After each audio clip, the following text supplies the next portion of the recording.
आज हमारा मैपिंग के सीरीज़ का दूसरा दिन है जिसमें हम हिस्ट्री से जो मैपिंग के क्वेश्चंस आते हैं उसमें बेसिकली दो तरीके के क्वेश्चंस आते हैं। एक तो आपका कांग्रेस के जितने सेशंस हुए हैं जो आपके सिलेबस में है उस कांग्रेस के सेशन से आता है, और दूसरा आता है हिस्ट्री से ही जो इम्पोर्टेंट्स आपके इंडियन फ्रीडम के दौरान, इंडिपेंडेंस के दौरान आपके जो इम्पोर्टेंट्स इवेंट्स हुए हैं उससे रिगार्डिंग क्वेश्चंस आते हैं। तो इसे हम जो हिस्ट्री का है उसे हम दो पार्ट में करके कंप्लीट करने की कोशिश करेंगे इस वाले मैपिंग को।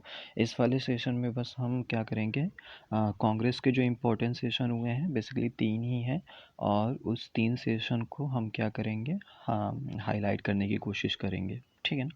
तो बिना देरी के चलिए शुरू करते हैं। तो हमारा जो ये वाला सेशन है इसमें हम देखेंगे कि हमारे जो इम्पोर्टेंट सेशन हुए हैं कांग्रेस के वो बेसिकली अब देखेंगे तो 3 इम्पोर्टेंट सेशन हुए हैं, जैसा कि आप मैप में आपको शो हो रहा होगा कि 3 हमारे वहाँ पे सेशन हो। क्वेश्चन कैसे पूछा जाएगा आपसे?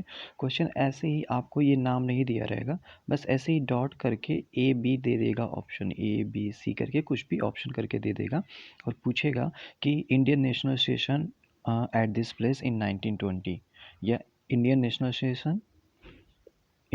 Session at this place is 1920, Indian national place at this 1927।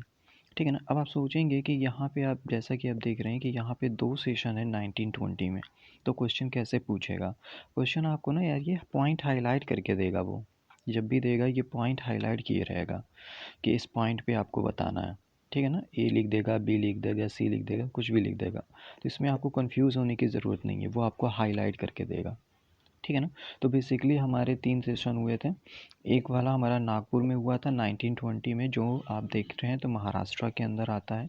दूसरा आपका कलकत्ता में हुआ था। आप कोलकाता, एक और बात, कलकत्ता लिखा है तो आप कलकत्ता ही लिखिएगा, कोलकाता मत लिखिएगा। ठीक है ना? मद्रास लिखा है तो मद्रास ही लिखिएगा, क्योंकि ये बहुत इम्पोर्टेंट होता है कि जो सेशन जिस वक्त पे हुआ था और वो उस वक्त उस पर्टिकुलर रीजन का नाम क्या था, प्रोविंस का नाम क्या था, वही आपको बताना होता है। कोलकाता आपको नहीं लिखना है, चेन्नई आपको नहीं लिखना है। ठीक है ना? आपको उसका उस वक्त का जो नाम था वही नाम लिखना है। ठीक है ना? जैसे हमारे स्कूल में क्या होता है, जब प्री बोर्ड हुआ था तो बच्चों ने कलकत्ता की जगह पे कोलकाता लिख दिया था, मैंने नंबर नहीं दिया उन्हें। ठीक है ना? तो आपको कलकत्ता ही लिखना है।